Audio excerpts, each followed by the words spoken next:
So this is a painting I've been working on for about 4 weeks now. And I'm pretty happy about the progress that I've made on it so far. And right now I'm just kind of putting in the final finishes before I varnish it. So I'm going to show you a couple areas I'm going to work on tonight. Mostly on the right hand side of the painting.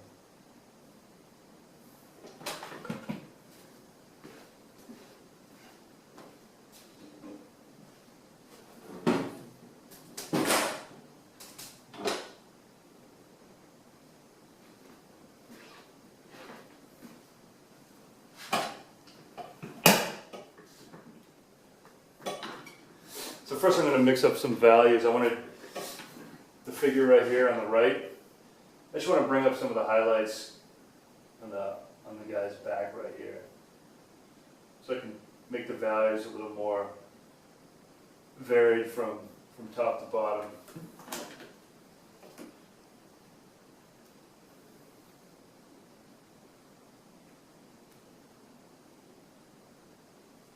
So what I like to do first is mix up my light tones.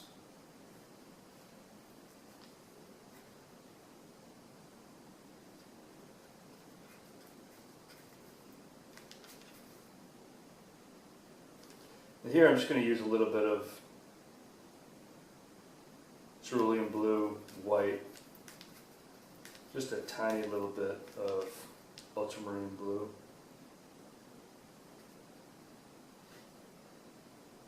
And then just a speck of viridian, a little tiny bit of yellow. I always like to adjust the paint. So if I have it go a little bit more to the yellow side, I bring it back a little bit of red. I basically want sort of a gray color with a little bit of blue in it, so that's the end goal.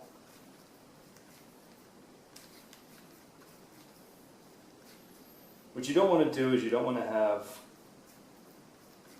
your colors be have too much chroma in them. You want to gray out some of your colors because it makes for a more organic looking finish.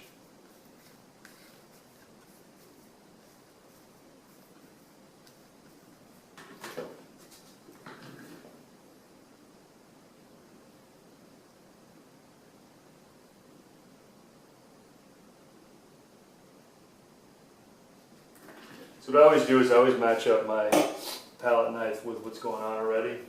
That way I can see how much more I need to adjust the color. I'm going to work on both these guys tonight.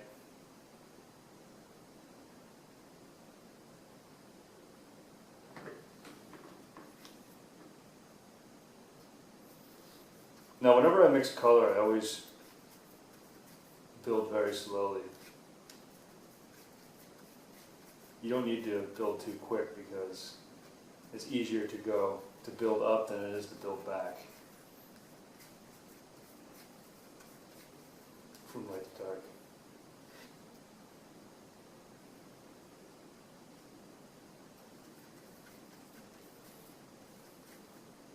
Now this is the reason why I really like using colors like viridian and cerulean blue, because you can build without really taking over the color.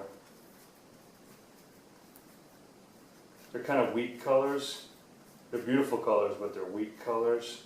So when you mix with them, you can really, it won't change the overall finish of the color as much as other colors will. Like ultramarine blue, for instance, it's a very strong color, so it tends to really take over your palette. So you have to use it very carefully.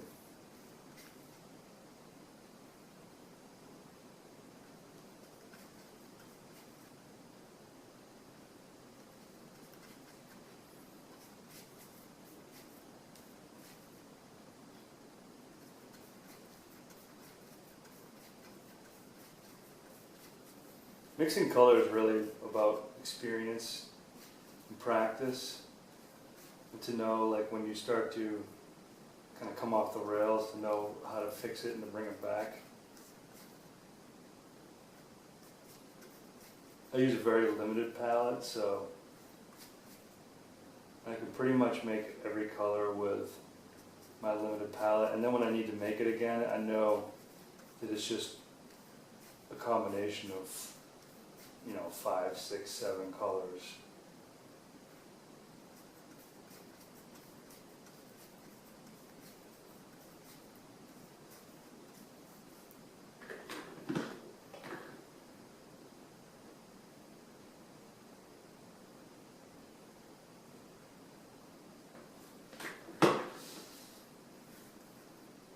At this point, I'm going to branch this off. I'm going to make one branch for the guy on the left and one branch for the guy on the right.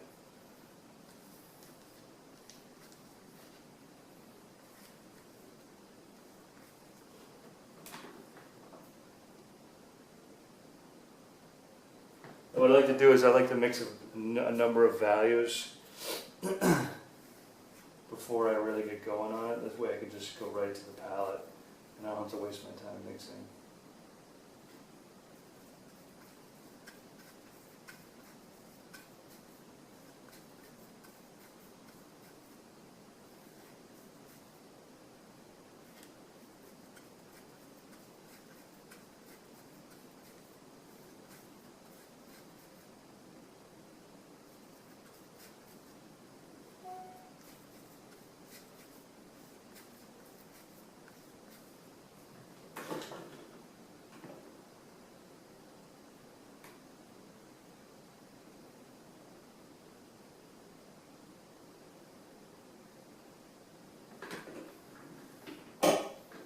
So I'm really liking how this color is coming out right here. Now I'm going to move over to the other color. Now as you can see, the hue of this color is not really where I want it to be, so I'm going to change it. It's a little too green, so I want to put some more blue in. Now I'm going to use ultramarine blue. Now you have to be careful because, like I said earlier, ultramarine blue will kind of overwhelm you a little bit, so you have to use it sparingly. It's a very strong mixing color.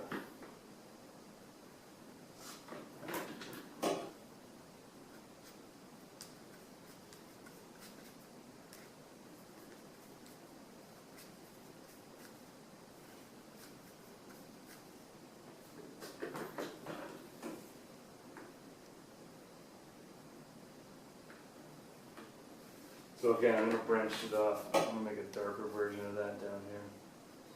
What I like to do is, at this point of a painting, I pretty much have to complete my range of values, so a lot of stuff is kind of in the mid-range right now. And I need to get the light lights and the dark darks in at this point.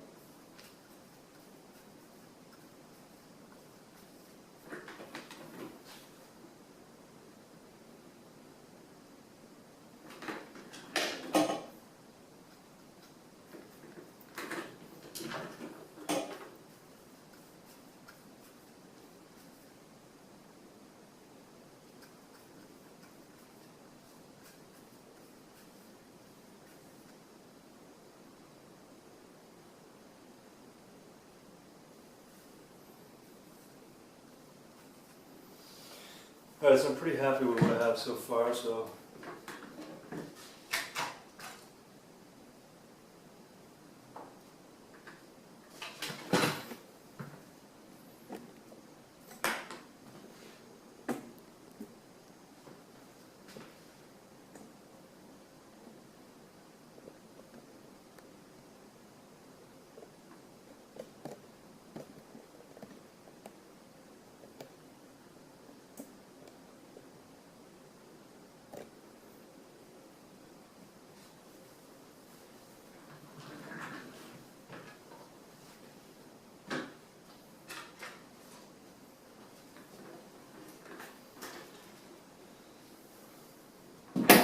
as you can see, I did use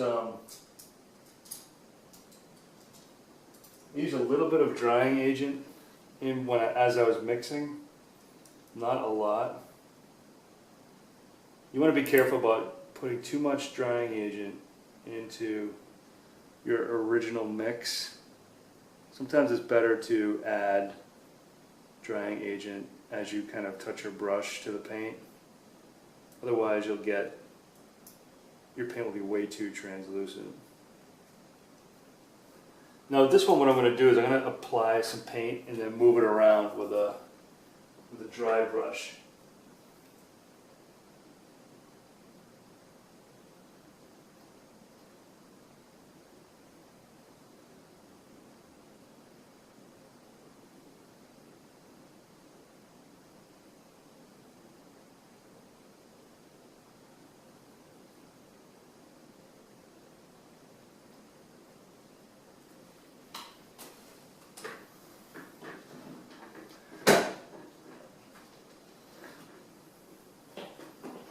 So the brushes I'm going to use are going to consist of these. There's a round right here. This is a smaller round. Then I have, this is a flat. And this is actually a really old bright. But sometimes these older brushes are the best brushes to use for blending. Because they're kind of stubby. They have a little bit of give. Not a lot. It's kind of right in between. You want something that's sort of stiff, but something that has just a little bit of action at the top too. If it's too stiff, then you'll move it around too much, and if it's too limp, then you won't move it around enough. So I always keep these older brushes around for blending tools, and I like to use reds. These are all red sables.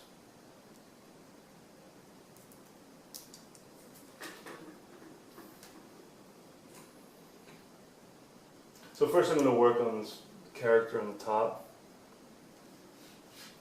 As you can see that, I have these areas here that are light.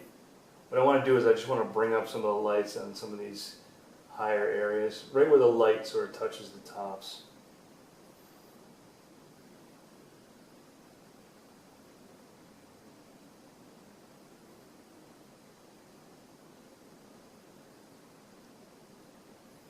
Now you can see, I know all this stuff underneath is dry.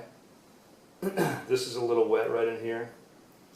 But this area right in here is pretty dry. That way I know I'm safe to put my hand down on my painting.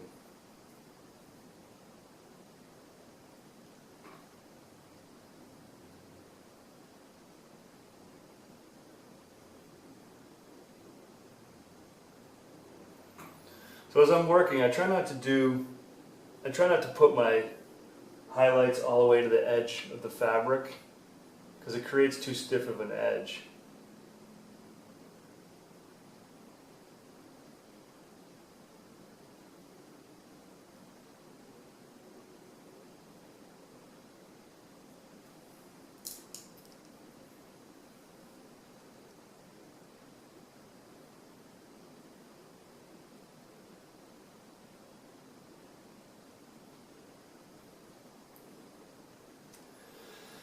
So now I can take my blending tool. Now this is a dry brush. Sometimes you'll be cleaning these brushes off as you go. And that's why I like to have multiples, because after you clean them, you don't want to use them right away. You need to let the solvent dry. They need to be pretty dry in order to use them, or else, you'll just take away all the paint, because there'll be too much solid left on the brush. That's why I have multiple brushes of each size and each style. So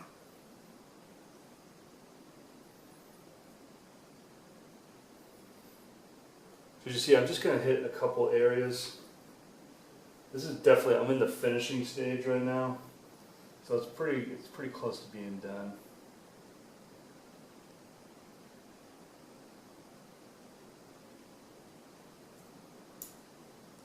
See, I'm not going to hit every area the same, because you want to have variations with your values. You want to have every single ripple of the clothing be a high high and a low low. You want to have some of them be high and some of them just be in the middle.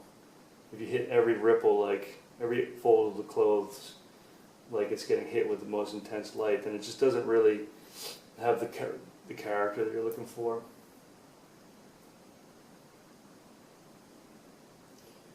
And one of the things that happens is you'll see, like in this suit, you know, the light will just touch kind of like along the muscles of his back.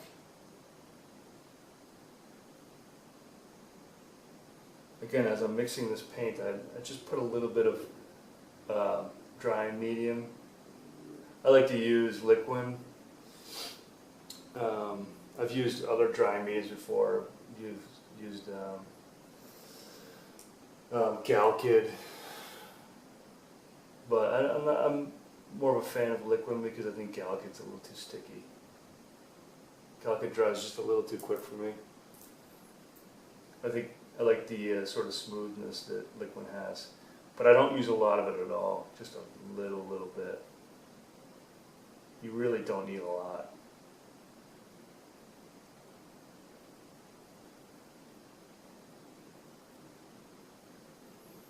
And you see what the blending tool does is great because it will knock it down, but it'll still have some of the light that you're looking for. You don't want it too intense. What you can do is you can come back on top and hit it again if you need to, after it dries.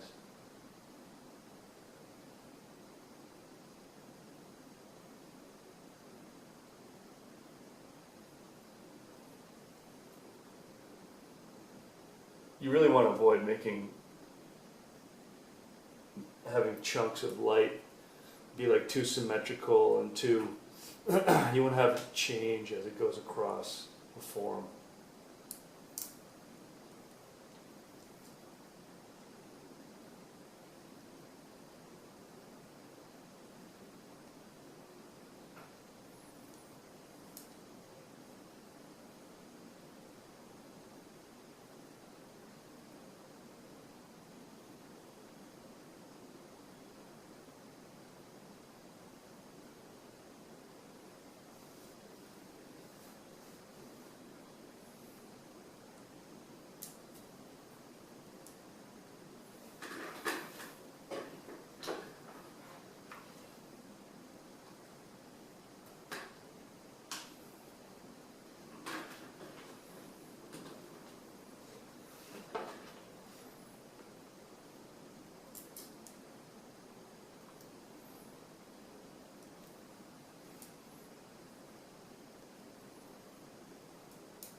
So I use a stick right now, just to kind of give my hand something to rest on as I'm working.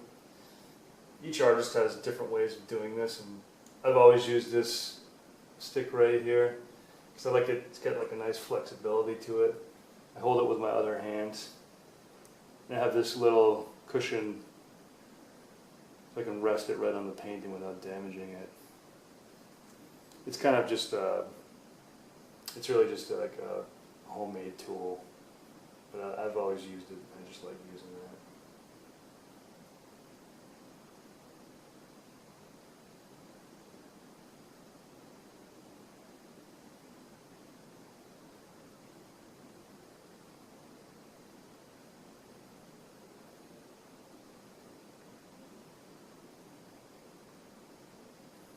This is my favorite part of a painting because at this point you've done all the dirty work, all the grueling work, and now you're just kind of picking it apart. It's like being a sharpshooter. You're just going around picking off different things that you see.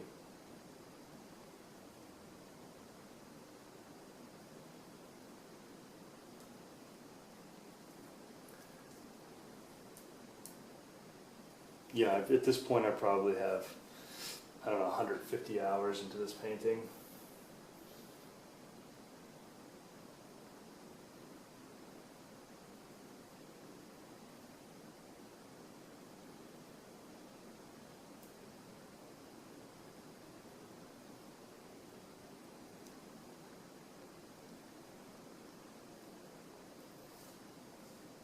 So you can see that, you know, it was looking good before, but now when you start putting on the highlights, and then conversely we'll do the darks as well, it really just creates a very nice three-dimensional form.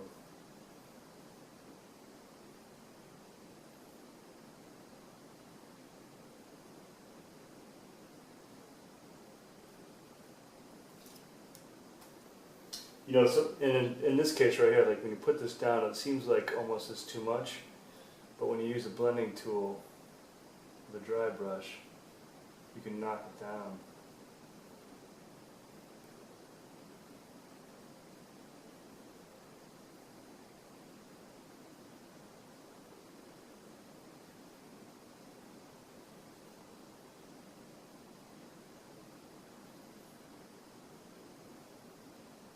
And as I knock it down, I just kind of move it around to the location to follow the form.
You know, when you paint like this, it's really like, you know, when you get to this part of the painting, you realize why you did all the steps before this. And because sometimes, especially beginners, they get too anxious about where the painting is, rather than just kind of sitting back and letting the process work. They try to force too many things, not knowing that, you know, to let your painting dry and to set up, because there's more to do to it. A lot of beginner painters try to force this issue, and then they end up becoming, it ends up creating like a really muddy painting. The best thing to do is just take your time and follow the process.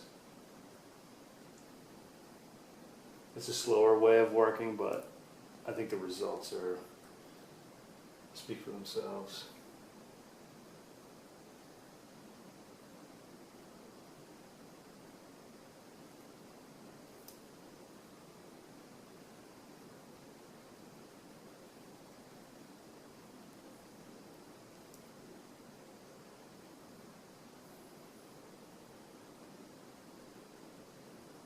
So you can see just doing those couple little areas really just makes that form that you already had just that much better. And you know, you can go,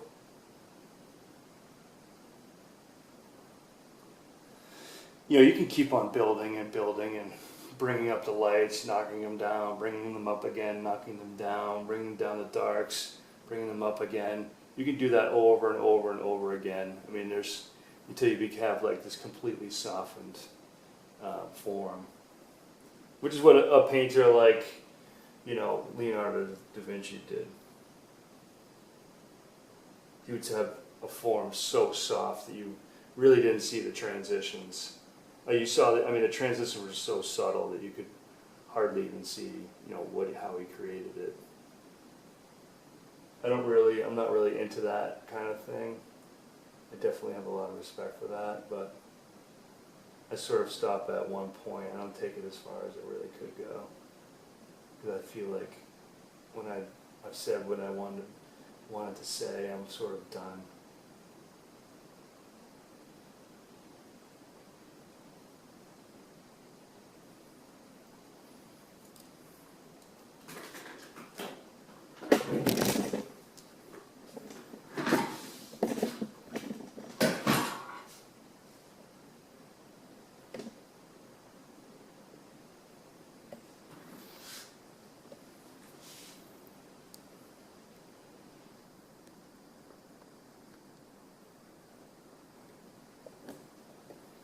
I'm just going to zoom in on these areas so you can see a little better.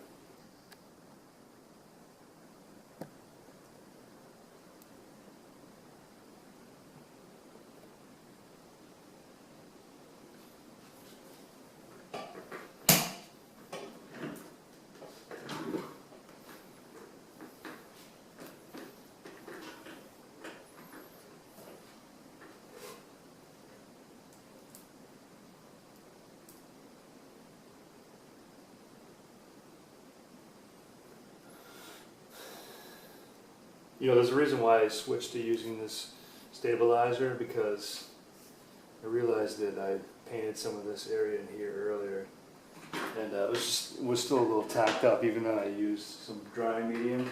I'm just going to show you what would happen if you did mess up like that.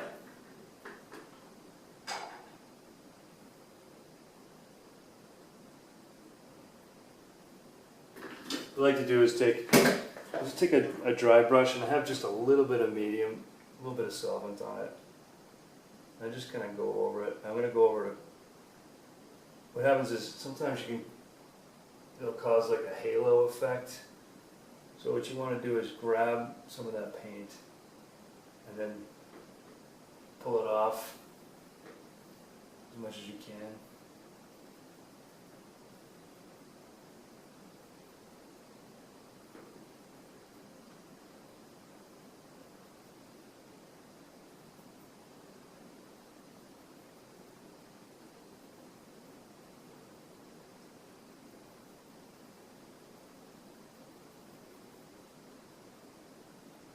It will stain this area a little bit. So after I pull off as much as I can, I clean the brush again. Then I'm just going to go over it just one more time.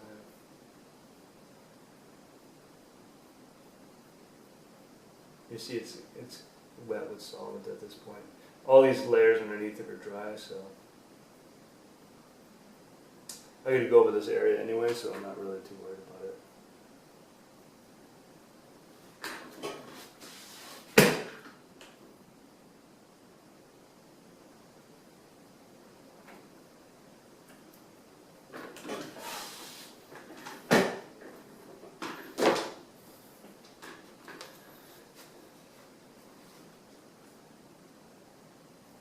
So you can see I did this little back part of the pants right here. You know, following these folds in the back. Now you notice how I didn't do up here, because I want to keep that like that. I want to make sure the light is coming down and hitting these parts, disappearing, and then hitting that part again, and then hitting the back of the shoe. So one of the biggest things